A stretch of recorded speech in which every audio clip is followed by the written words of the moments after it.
Every morning you battle your body just to get out of bed. Your alarm goes off, but instead of getting up, you hit the snooze button and tell yourself just 5 more minutes. But then 30 minutes passes. And even once you're up and out of bed, it still feels like you're practically asleep and not ready at all to start your day.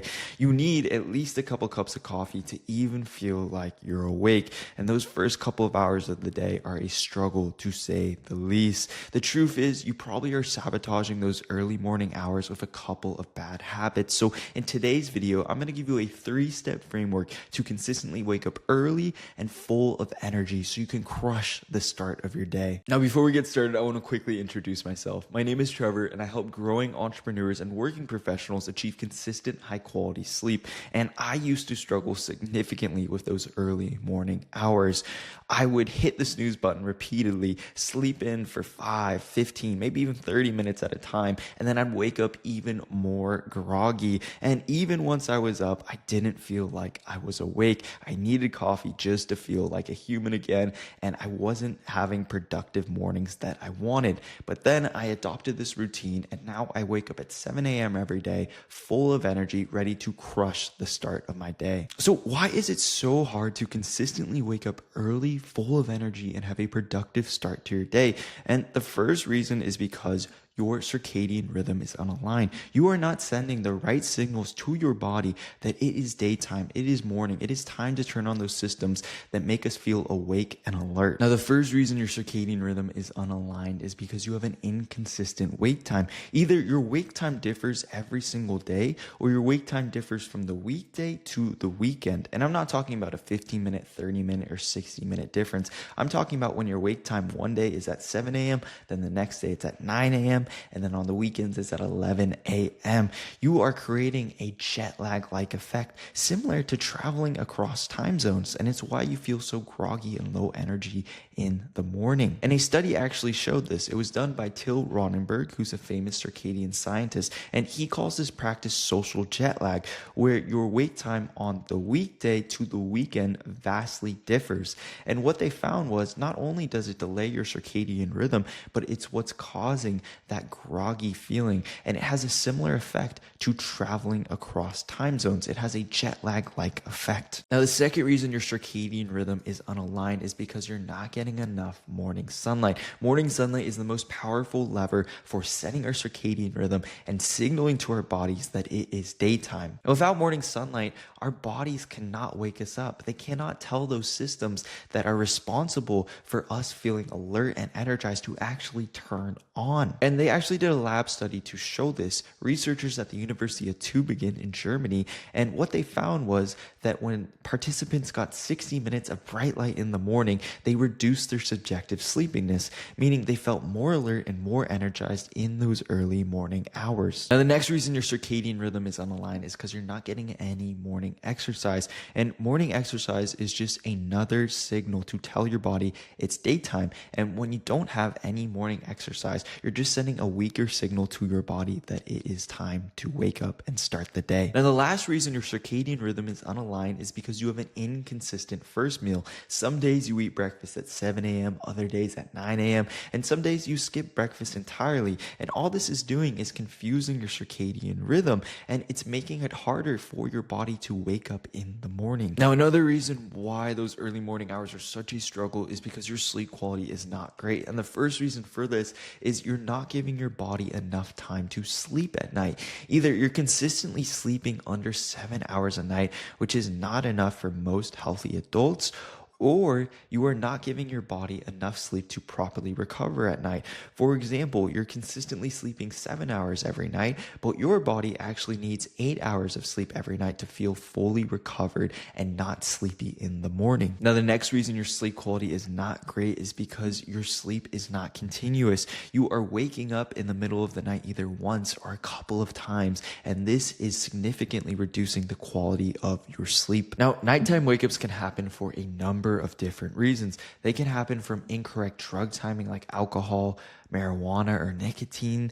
It can happen from incorrect fluid timing or meal timing. It can happen from incorrect exercise timing. It can also stem from being affected by insomnia. It can happen from having an overactive nervous system and having your nervous system being stuck in that sympathetic state, which causes more nocturnal wake-ups. And a study was done which showed the effects of nighttime wake-ups on our sleep quality. And this study was led by Ragnar Rosland. And what researchers did was they intentionally woke up participants throughout the night. And compared to a normal night of sleep, participants reported feeling much sleepier in the morning and feeling like their sleep quality was much worse compared to that normal night of sleep. Now, the next reason your sleep quality is not great is because you're experiencing shallow sleep. You wake up in the morning, feel like your sleep was unrefreshing and not restorative.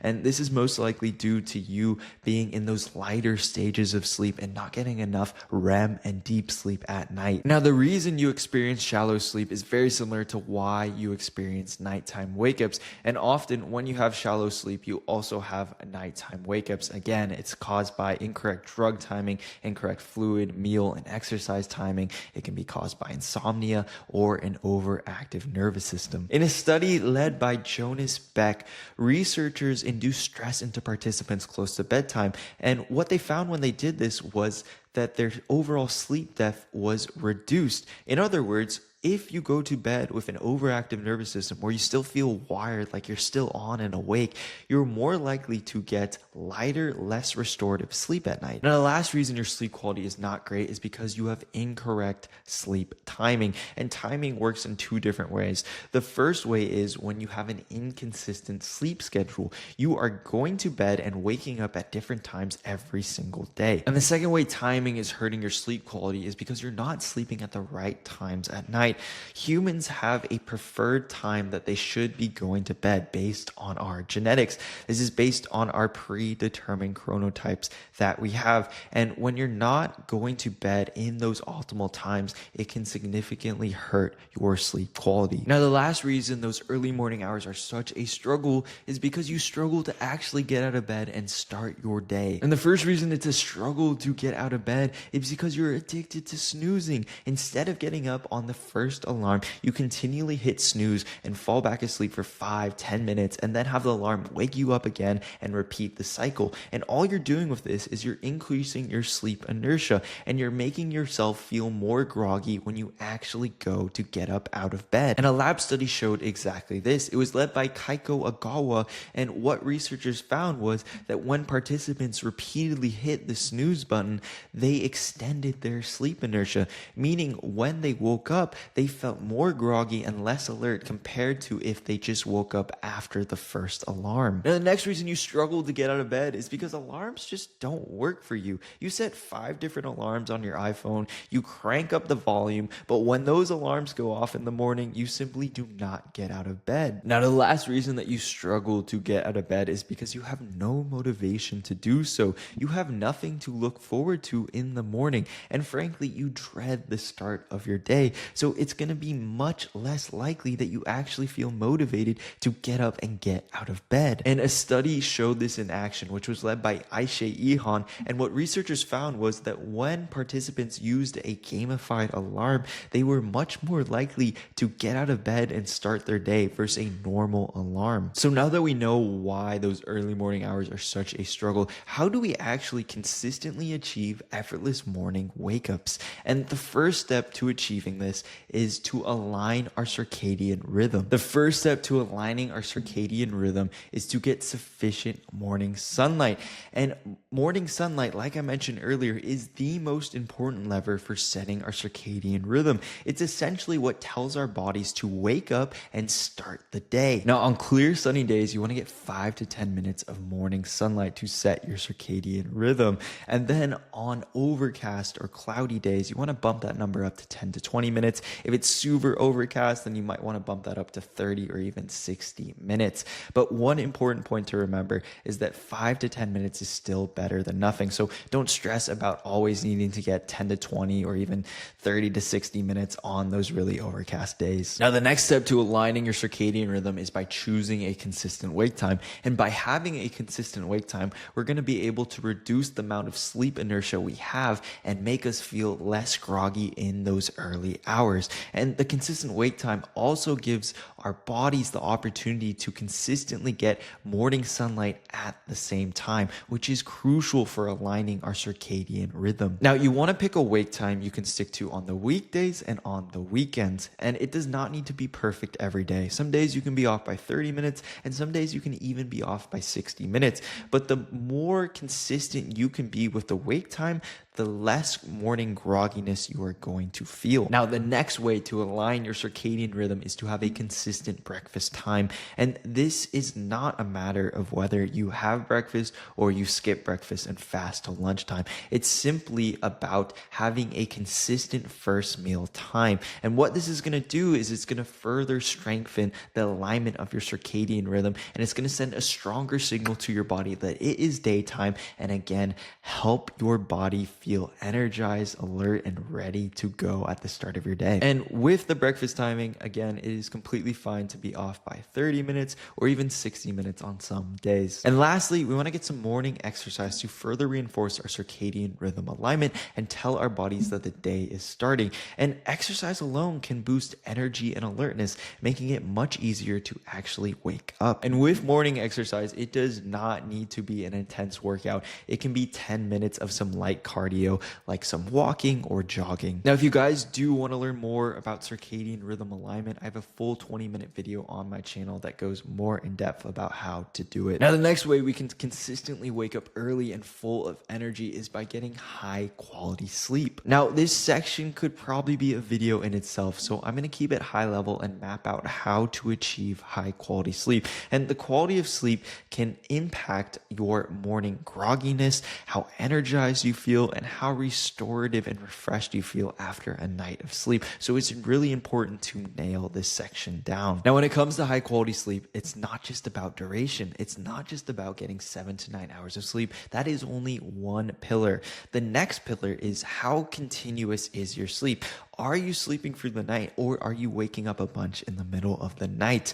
Next factor is quality. So how deep and restorative is your sleep? Are you getting sufficient REM and deep sleep, or are you spending more time in those lighter stages of sleep? And the last component is timing. And remember, timing works in two ways. The first way is your sleep schedule consistent? Are you going to bed and waking up at the same time every single day? And secondly, are you sleeping in the most optimal time for your specific chronotype? Now, the first step to achieve high quality sleep is to actually get enough sleep every single night. And a big misunderstanding that a lot of people have is they think 8 hours in bed equals 8 hours of sleep, but that's just not true for most people. For example, let's say you spend 8 hours in bed, but the first 30 minutes are dedicated to falling asleep. Then you wake up in the middle of the night and you spend another 30 minutes trying to fall back asleep. That means your 8 hours in bed were really only 7 hours of sleep. So you want to make sure that you're giving yourself enough time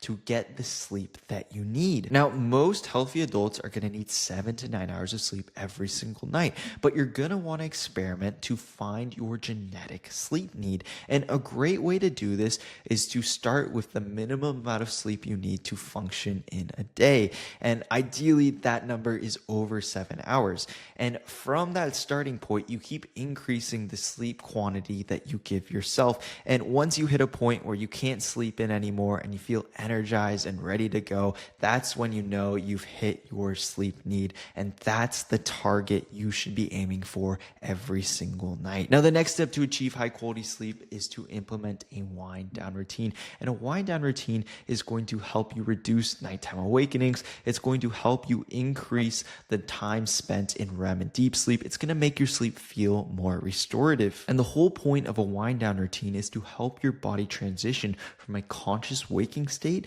to an unconscious sleeping state. And the first step of a wind down routine is to signal to your body that it's time for bed. And firstly, we need to cool down. You can do this by taking a hot shower, a hot bath, turning on the AC, or opening up a window. Next, we need to avoid blue light to send the signal to our body that it is nighttime. We can do this by wearing blue light blocking glasses. And then there's also software you can get on your phone, laptop, and even TV to filter out blue light. You can also dim the lights around your house to send a stronger signal to your body that it is nighttime. And next, you want to be consistent with your wind down routine so your body knows when to prepare for sleep every single night. Now, the next step to the wind down routine is to empty your thoughts. You want to clear out that mental clutter that you've accumulated throughout the day. And a great way to do this is through journaling, but you can also do it by talking to a partner, friend, or roommate, or you can implement a worry time routine. Now, the last step of the wind down routine is to relax. And our goal with this is to shift our nervous system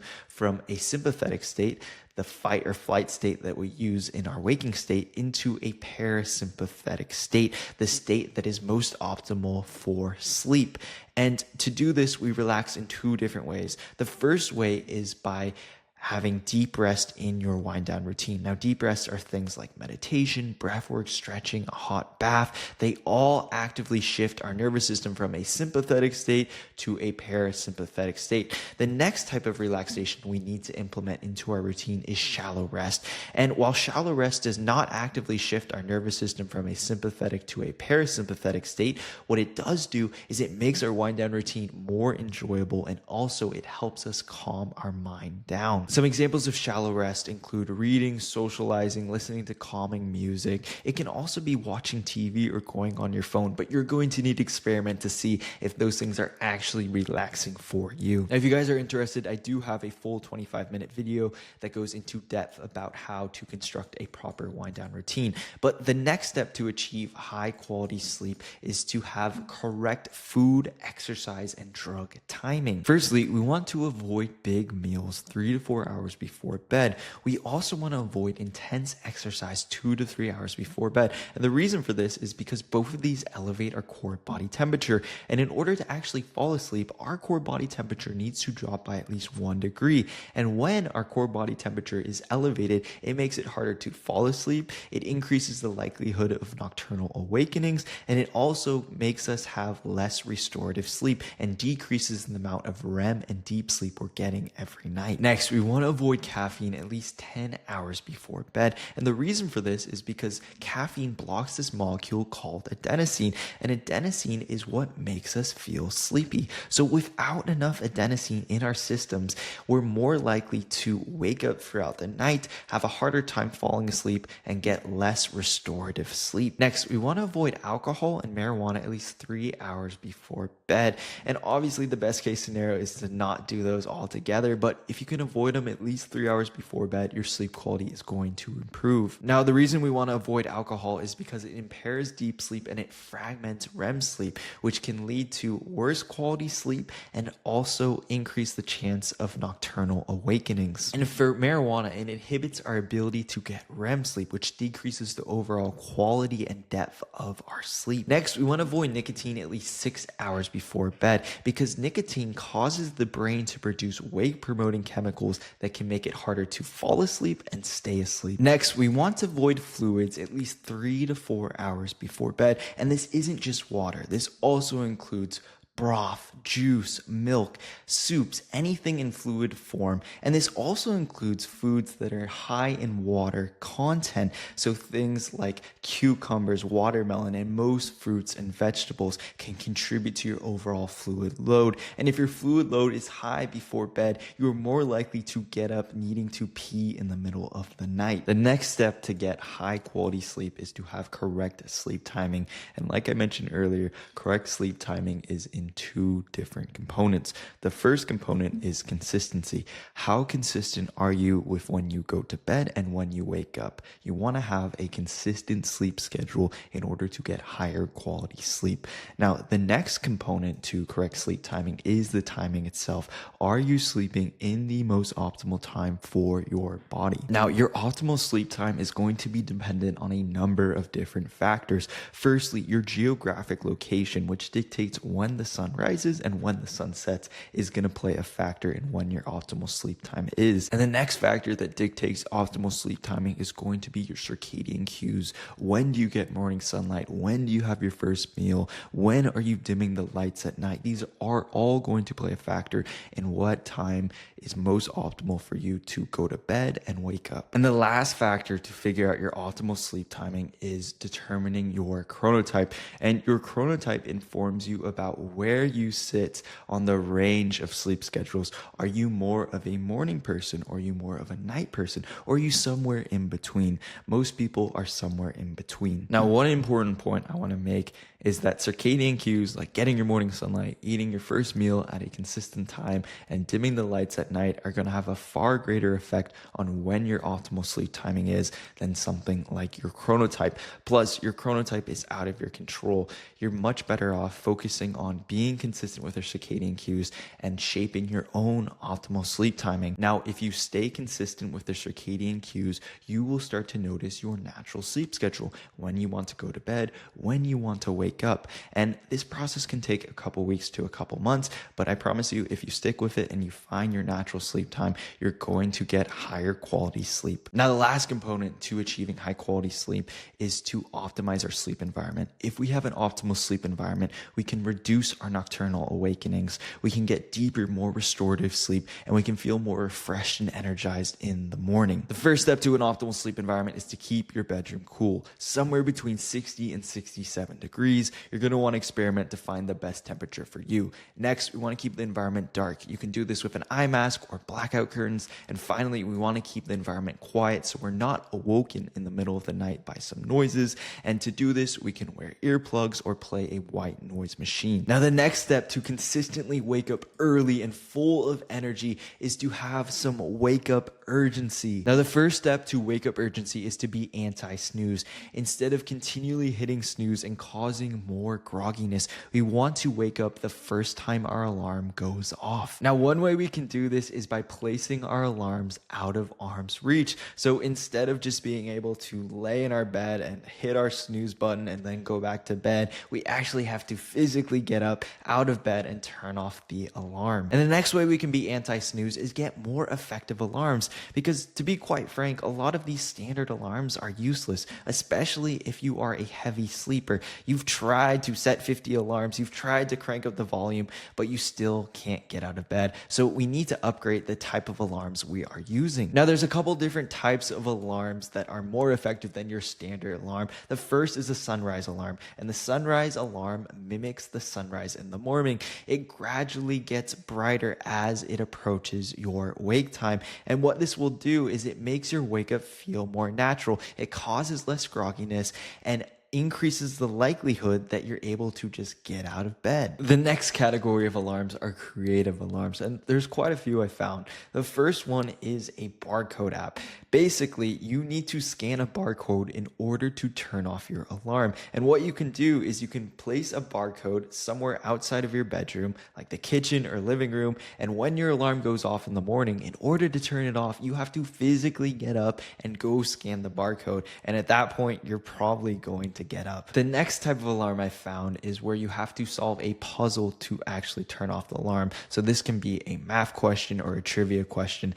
and that is the only way to turn off the alarm. And the final app I found is an alarm that wakes you up with music. And again, this might play into the morning reward factor, which we'll get into a bit. It might motivate you more to get up and get out of bed if your favorite music is playing to wake you up. Now, the final type of alarm is a vibration alarm, and the vibration alarm vibrates on your body to wake you up. And people have found this can be far more effective than the traditional noise-based alarm. Now, the final way to create wake-up urgency and be anti-snooze is by incorporating a morning reward. Now, the way to implement a morning reward is by picking an activity that is enjoyable and something that you look forward to.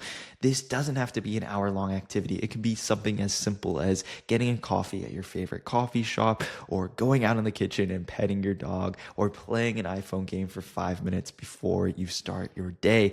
And we want the morning reward almost to feel like a vacation. You want it to feel like you're getting up to go on a vacation every morning.